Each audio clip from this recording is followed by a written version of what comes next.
and welcome to Eye on Africa. I'm Rochelle Ferguson-Biahi. These are the top stories. An explosion hits the headquarters of an African military task force in central Mali. This before gunmen infiltrate the compound in a deadly attack.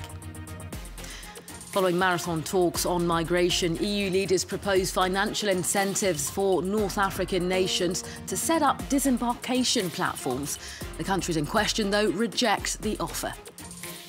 And Libyan strongman Khalifa Haftar declares the eastern city of Derna free from jihadists. His critics, though, accuse him of trying to establish a new military dictatorship. We'll begin in central Mali, where the headquarters of an international anti-terror task force charged with fighting jihadists in the region has come under attack this Friday. An explosion was detonated at the compound in the town of Sivari before rockets were fired and gunmen infiltrated the base. A hospital and military source say at least 6 people were killed in the attack. Residents say the blast shook the community. For more, Bran Posthumus is in Bamako.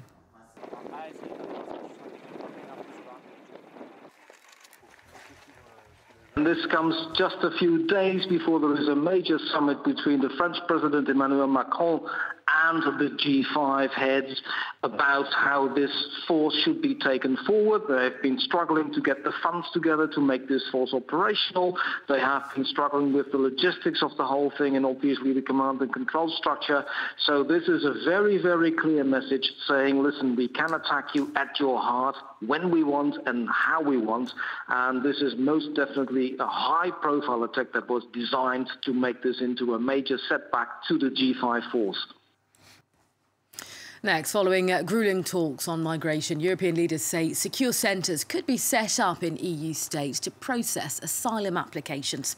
As part of that agreement, North African countries will receive financial incentives to set up disembarkation platforms which discourage migrants trying to reach Europe. Well, North African nations have rejected the idea. It comes as Libya's Coast Guard says it fears 100 more migrants may have drowned off its coast. Clément Bonnereau has this report. A breakthrough agreement for Europe, but one that raises many questions for African countries. As part of its efforts to stem migrant flows, the EU says it will push for the creation of processing centres not only in Europe, but also in countries of transit, namely Morocco, Algeria, Tunisia and Libya.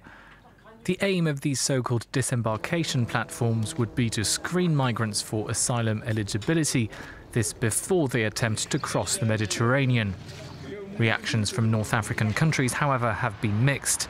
The head of Libya's national army, Khalifa Haftar, has rejected any foreign military presence in the country, while Morocco said it wasn't interested in hosting screening centres for migrants, saying that this is not the solution. Europe is a good partner. We are a strategic partner to Europe. They are very important to us. But we think that with what's happening today in the region, Morocco has to be supported so that we can cope with the increasing pressure. The agreement has also come under fire from charities and aid groups. Médecins Sans Frontières said it was aimed at blocking even the most vulnerable people outside of the EU. EU member states are abdicating their responsibilities to save lives and deliberately condemning vulnerable people to be trapped in Libya or die at sea. North African countries have been criticised for the handling of migrants. Earlier this week, Algeria was accused of abandoning more than 13,000 African migrants in the Sahara Desert, a claim it vehemently denies.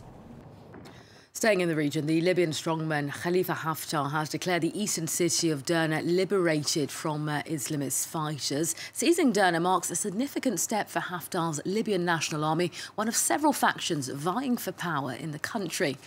Haftar's critics, though, accuse him of trying to establish a new military dictatorship. Catherine Viette explains. Waving flags and honking horns, residents in Derna celebrated the liberation of their city from various jihadist groups, including those aligned with al-Qaeda. God brought us its victory. God bless the army and God bless Khalifa. In a televised address, Libyan National Army Commander Khalifa Haftar promised a new era for Libya.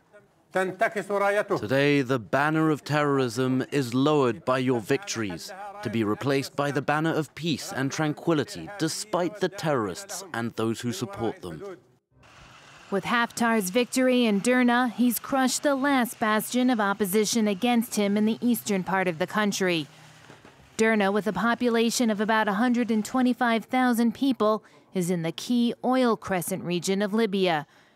Haftar already controls Ras Lunaf and Al Sidra, where the country's oil is exported, after wresting them from a rival militia in 2 weeks of deadly clashes. Haftar's now said all future revenues from the oil terminals under his control would go to fund his operations. Haftar's Libyan National Army is one of the main factions vying for power since the fall of Muammar Gaddafi back in 2011. The strongman supports a parallel government to rule in the east and has repeatedly challenged the authority of the UN-backed government in Tripoli. As Haftar consolidates his power, his critics accuse him of seeking to establish a new military dictatorship, possibly setting the country down the path to civil war. Now, Nigerians are calling for increased road safety measures after 9 people died when a petrol tanker crashed and exploded on the busy Lagos-Ibadan motorway. Well, flames from the explosion gutted more than 50 vehicles. Officials say the initial crash was caused by the petrol tanker's brake failure. Blazes caused by petrol tankers aren't uncommon on Nigeria's roads, which are often in disrepair. Vehicles travelling on them are also frequently badly maintained. Tunisia's Truth and Dignity Commission is an independent body charged with investigating human rights violations committed by the government.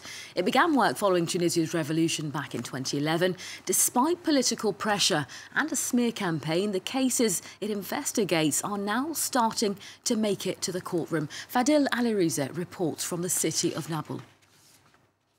Here in the city of Nabil, a special tribunal is hearing the second ever case referred by Tunisia's post-revolutionary Transitional Justice Authority. Today's case is of Rachid Chamehi, who at the age of 28, a supporter of the Islamist Ennahda party, was arrested in 1991 for handing out flyers. 3 days later, he was dead due to brutal torture, including mutilation of his organs. The case drew international attention early on, including from Amnesty International, which documented many of the crimes. But the state maintained an elaborate cover-up for decades, keeping his family from knowing. With transitional justice and the support of international organisations, there was pressure on the Tunisian government, so eventually it will bring the accused to justice, and I have faith that they will be judged. How all of this happened the way it did, how Rachid Chamehi was killed, how the truth was hidden at all levels, from those who murdered him to their superiors, all the way up to the presidency of the Republic. We must know.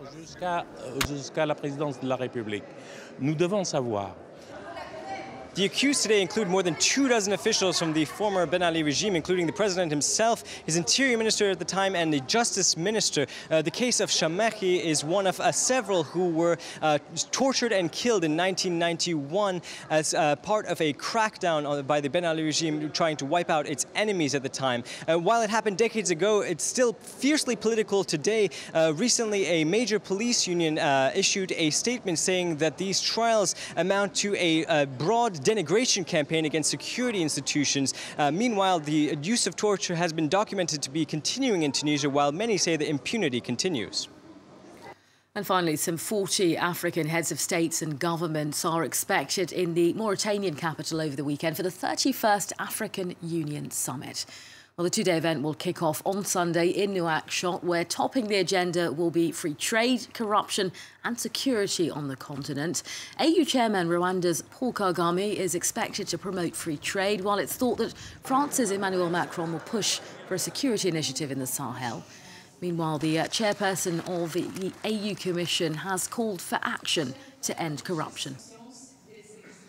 Africa loses at least $50 billion a year to illicit cash flows.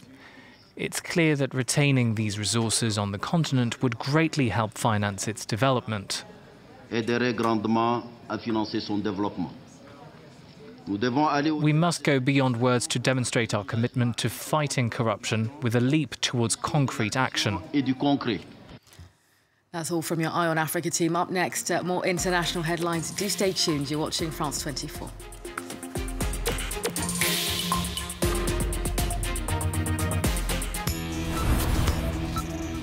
Kobani, a small predominantly Kurdish town on the Syrian border with Turkey. In July 2014, the Islamic State organization tries to capture it. The Kurdish forces of the YPG, supported by the international coalition, managed to cling on, but Kobani is left in ruins. Today, after the horrors they have endured, what are the people of Kobani doing to ensure their future and that of their children? Kobani Revisited, all this week on France 24 and France24.com.